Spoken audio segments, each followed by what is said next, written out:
Straight ahead on 12 News, a Brooklyn Center taste test. How the city is working to improve its drinking water. Plus, voters will notice a few changes come Election Day, and it should speed up the process. And later, I look forward to it all week because it's just 50 minutes of pure joy. a Maple Grove dance program that sparks joy for parents and kids alike. 12 News starts right now.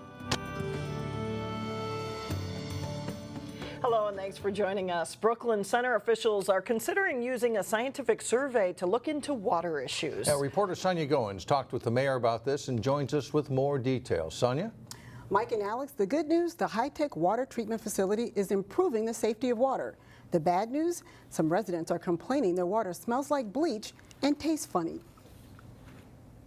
The people who are monitoring the water, and they've deemed it as being safe, so has the state. The $18.2 million water treatment facility started operating in January. It was built to remove high levels of manganese in city water. In April, the city switched to a process that uses chlorine to disinfect the water. Engineers are considering switching to another system that uses a combination of chlorine and ammonia. But EPA officials are currently studying whether this process is safe. Going with this option would also mean more costs for the city. When you put up a $14 million water treatment plant, $40,000 is not very expensive.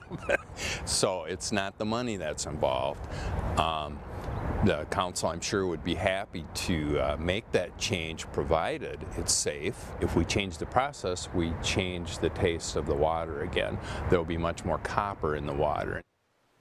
City officials are asking residents to be patient while they work on the water system. Meanwhile, engineers are waiting on results from the EPA before they move forward. Those results should be available early next year.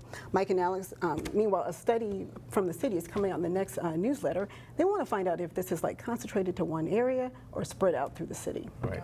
Thanks for the update. Thanks, Sonia. A Minneapolis couple is in police custody after a shooting injured a man in New Hope. The shooting happened Thursday afternoon at Bayesian Park in the 5400 block of Zylan Avenue North. When police arrived, they found a man with multiple gunshot wounds. Shortly after, police stopped a vehicle near County Road 81 and Highway 100, where they arrested a man and woman who had a firearm and also drugs. Charges against the couple are pending. The injuries to the man who was shot are not considered life-threatening. With Election Day coming up, many counties and states are trying to speed up the process. Hennepin County has made some changes that could do just that. Eric Nelson has the story. This is our new electronic poll book in Hennepin County. iPads will be as common as I vote stickers this year in Hennepin County. iPads will be used for voter check-in at the polls. From the voter's perspective, it's a simpler process. Like I was mentioning, it's easier to see where you need to sign. The hope is that it will help us get through the lines a little bit quicker. The goal is to speed up a process that often turns into a marathon event. Now, when voters check in, they'll receive a slip of paper as opposed to signing poll books. The election judge can then look up the voter just using a few letters of their last name rather than having to flip through a bunch of pages like they would have had to in the old paper roster. Hennepin County election manager Ginny Gelms says the new iPad system is faster and more accurate. And a process that would take dozens of temporary workers weeks to complete now can be done by one person in a few hours. 43 of the 44 cities in Hennepin County will use the iPad check-in process this year. The exception is Minneapolis. The system meets the security requirements according to law, according to Hennepin County, and the other thing to know is that it is not connected at all to the machines that count the ballots. There is no connection between these two systems. At Hennepin County's election headquarters, I'm Eric Nelson, Channel 12 News. Now, Hennepin County is one of just 2 counties in Minnesota to use these iPads. More than half the states in the U.S. have also tried this system. And as for actual voting, paper ballots will still be used at the polls. In the Robbinsdale School District, a new set of learning games is challenging students of all ages to think outside the box. And this is your first clue. Students are given a series of clues that, when solved, allow the students to open locks to several different boxes, all while the clock is running. It's a form of classroom learning games called Breakout EDU. And thanks to a grant from the Seven Dreams Foundation, each Robbinsdale District school got 2 sets for use by teachers. Sonneson teacher Mary Hansen says it challenges her 5th graders to work as a team and also problem solve. It's a different way of learning. You know, it's working together, working as a group, having a common goal, you know, everything that all educators are always after. So, and it's just fun. Kids really like it. Breakout games can be used to teach core subject materials such as math, science, history, and language arts. Some bragging rights for a local suburb. According to a report by 24/7 Wall Street, Maple Grove is among America's 50 best cities to live. The report cites Maple Grove's low unemployment, which at 2.9% is among the lowest of any city in the country. The rankings compared cities with populations of more than 65,000 people. It also looked at a host of factors from crime rates to housing affordability to entertainment options. Other Minnesota cities to make the list: Eagan and Woodbury, and the top U.S. city, you might ask, is Broomfield, Colorado. There you go. Coming up, a nonprofit that's making dancing dreams come true for both kids and parents. And then a little bit later in sports, highlights from opening round matches in the prep volleyball playoffs. But first, a cooler weekend in store. Temperatures stick to the 50s.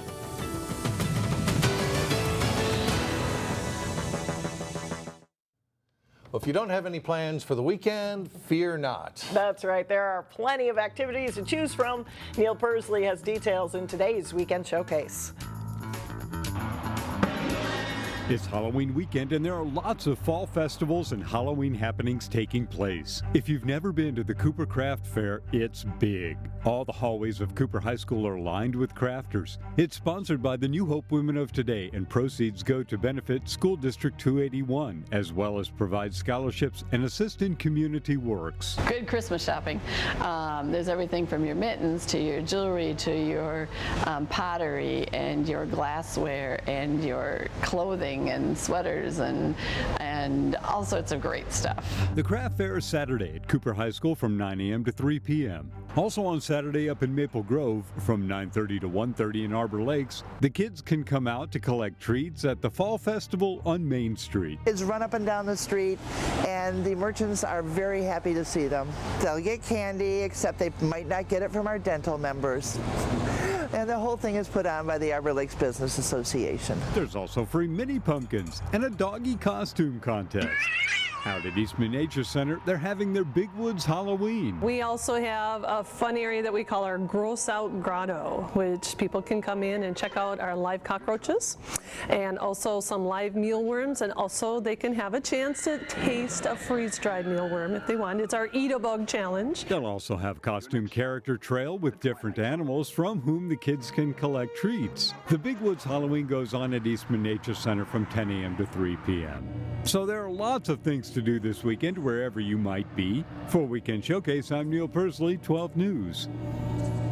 And there's more information on these activities on our website, and that is 12.tv. Coming up, a Maple Grove nonprofit making dancing dreams come true. First, the race is on at the Section 5 Cross Country Championships. John Jacobson has the highlights next in sports. Top cross-country runners want to be competing on the final day of the season at the state meet. To get there, you have to run well at sections. The girls were up first in perfect weather conditions at the Section 5 AA meet. Annalise Davis from St. Michael, Albertville races to the win easily in a time of 18 minutes and 45 seconds. Freshman Ava Lanu of Maple Grove is on the right. It's the only local girls qualifier. She finishes 13th overall to advance to state. Then it's the boys' turn in Anoka. Maple Grove's Alex Miley blows away the field to win in a time of 15 minutes, 22.8 seconds. Maple Grove's Justin Brackup takes third. His teammate Blake Iverson is seventh. As the Crimson win the section title, Osseo's Corey Moody also qualifies for state. Maple Grove is headed to state as a Section 5 boys champion. Mountain View also advances as runner-up. Dutino Grace is 7th, Champlin Park 8th, Rogers 10th, Osseo 11th, and Park Center 16th. St. Michael, Albertville, and Centennial are the girls' qualifiers, with Anoka just missing out. Maple Grove is 4th, Champlin Park 6th, Osseo 9th, Park Center 11th, Rogers 12th, and Grace 15th. The state meet is November 5th in Northfield. The Benilde St. Margaret's girls soccer team is back to defend its Class A title. The Red Knights, the top-seeded team for Class A, face St. Cloud Apollo in the quarterfinals. Madison Stokes of Benilde, a long free kick here to the front of the Apollo net. Claire Vanderhyde gets control, passes to Amanda Cassidy here for the shot and goal. And that makes it 1-0 Benilde, and that's the halftime score. Cassidy, coming off a big game in the section final, sets up Vivian Chenal for the Red Knights' second goal. Benilde up 2-0 early in the second half. Less than 2 minutes later, Stokes on the corner kick, setting up Ingrid Lundberg for the goal. Red Knights begin to pull away, leading 3-0. Chenal will race past the defender to get to a loose ball, and her shot will carry him right back to her off the post. She doesn't miss the second time and scores. That's the 4th goal of the match. She scores 4 in all of the night. Benilde wins 6-0. They'll play Hill Murray in the Class A semifinals Monday afternoon at 4 at U.S. Bank Stadium. In Section 6-3A volleyball, defending section champion Hopkins is the top seed this year. Set 1 of their match against St. Louis Park. Nice serve by the Orioles, but Hopkins digs it up. Jasmine Martin with the kill, and it's a 16-11 lead. On set point, Tara Lee chips it over and down for the Royals, and they win set 1, 25-16. In the second, Lee with a good back set to Anna Erickson for the Hopkins kill. Greta Werner puts down a nice cross-court hit, and it's a 16-8 Hopkins lead. Lee with another back set to Erickson. She'll hammer it down. The Royals win set 2, 25-16, and go on to get the sweep. They'll face Armstrong on Tuesday. Volleyball playoffs are now in full swing. Champlin Park aiming for a 3rd straight trip to state. They're the #1 seed in Section 5-3A, and they faced Orono. First set, Itzy Ashburn setting the ball outside to Sydney Hilly. Her big swing tipped for a Rebels point, an early lead. This next one, not a replay. Ashburn goes outside again to Hilly, another kill. Champlin Park wins the first set, 25-11. Second set, more of the same. Ashburn, this time setting up Emma Schmidt for the kill. Champlin Park wins set 2, 25-12. The Rebels go on to sweep Orono in 3, and they'll host Blaine in the section semifinals on Wednesday night. Also in Section 5, Wayzata hosting Rogers. Set 1, great dig by Wayzata's Paige Hagelin. Kate Berg's hit gets down for a point for the Trojans. Freshman Elizabeth Helmick gives Wayzata set 1. She delivers a kill for a 25-15 win. Set 2, Wayzata fights off a nice serve by Rogers, and Deborah Kowalczyk will get the kill here for Wayzata. On set point, Olivia Roberts with a block for the Trojans. Wayzata wins set 2, 25-16. Set 3, nice passing by Wayzata, and Berg hammers the kill for a 20-8 lead. And on match point, Berg and Morgan Baufield team up for the block. The Trojans sweep Rogers, and they advance to next Wednesday's semifinals to play Osseo. It'll be almost 6 months before they can enjoy it, but those involved in the Champlin Park baseball program are excited for a new addition to their varsity field. Thursday night on the school's varsity baseball field, the ceremony took place in celebration of lights at the field. The Minnesota Twins Community Fund Grant, along with money from the Champlin Park Baseball Association, helped pay for the approximately $225,000 in costs. It's a big day for the high school and the youth baseball associations both. Just a tremendous job by the school district, being willing to do this and partner with some outside groups to get this project done with basically no cost to the school district. This was funded completely by the Minnesota Twins and Champlin Park Baseball Association. I'm really excited. I mean, you know, as somebody put it tonight, there's just something special about playing anything underneath the lights. They're looking forward to next April. Well, that's true, yeah. Thanks a lot, John. And now to Local Vote 2016 and a mayoral candidate with no opposition in her bid for mayor. New Hope Mayor Kathy Hemken was first elected in 2008, and she was re-elected in 2012 with no opposition and is alone on the ballot again this year. I'm Kathy Hemken, and I'm running for re-election to the office of Mayor of New Hope. I have enjoyed being your mayor and will continue working on the many projects that we have started, including the city center development and a new police and city hall. Working with the council and staff, we have implemented stricter rental inspections, administrative citations to reduce poorly kept up properties, and a more comprehensive weed ordinance. Our goal is to keep New Hope looking nice. As a team, we have worked with businesses to make it easier to locate, stay, and expand in New Hope. I'm proud of our new housing development and scattered site redevelopment. Hy-Vee and North Memorial Clinic have brought jobs and excitement to New Hope. Going forward, we will continue to attract businesses, promote the city, utilize citizen input to develop plans, and bring a new vitality to the city while keeping our taxes in check. Thank you for your support, and I would appreciate your vote on November 8th. Still ahead, a chance for all kids to live out their dancing dreams. We will be right back. Parents say a dance program in Maple Grove is the highlight of their week. And that is because Darby's Dancers gives children with special needs a chance to dance just like other kids. Reporter Shannon Slatton visited their special Halloween dance. He looks forward to dance, and when I pick him up from school, it's, do I have dance today? Do I have dance today? In no dance class is it more evident that a true dancer dances from the heart than this one. I look forward to it all week because it's just 50 minutes of pure joy. Dana Brink's son Jacob dances in this year's Halloween dance with Darby's Dancers, a nonprofit dance education program for children with special needs. There are 15 of these programs in the U.S. and more in the works, but the first started right here in Maple Grove. To be able to come here and see it happening in action and see the kids and talk to the families and get the positive feedback, it just means absolutely everything to me. Valerie Jones is Darby's mother, who founded Darby's Dancers after her daughter passed away 3 years ago. Darby loved to dance. To see the joy on her face and the faces of all her friends during each and every performance and each and every class was just beautiful.